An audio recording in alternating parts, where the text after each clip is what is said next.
Hello friends, principal or principle is another common mistake which we make in English.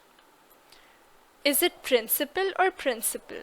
The principal would like to see you in her office. What is the principle of electric motor?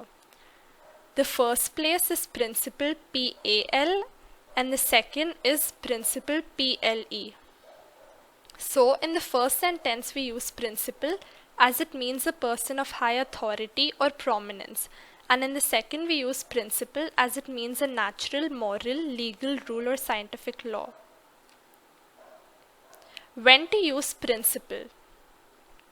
Principal as a noun means a person of high authority or a sum of money lent or invested. As an adjective, it refers to first or highest in rank, importance, value, etc.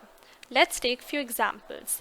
The students complain to the principal. Here principal is used as a noun as it means the head of the school.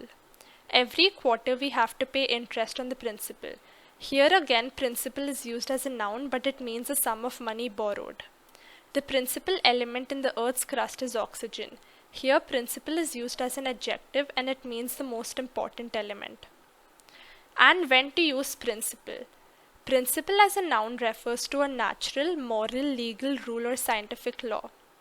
It is against my principles to tell a lie. Here we're talking about moral standards. It was easy to understand the basic principles of marketing.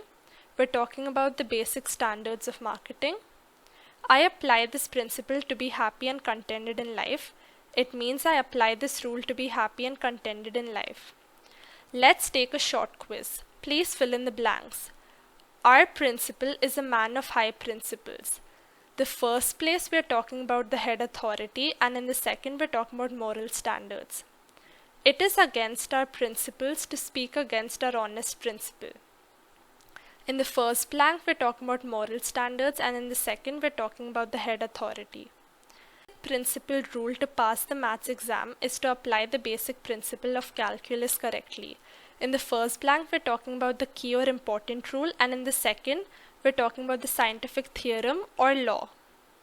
Thanks a lot for watching.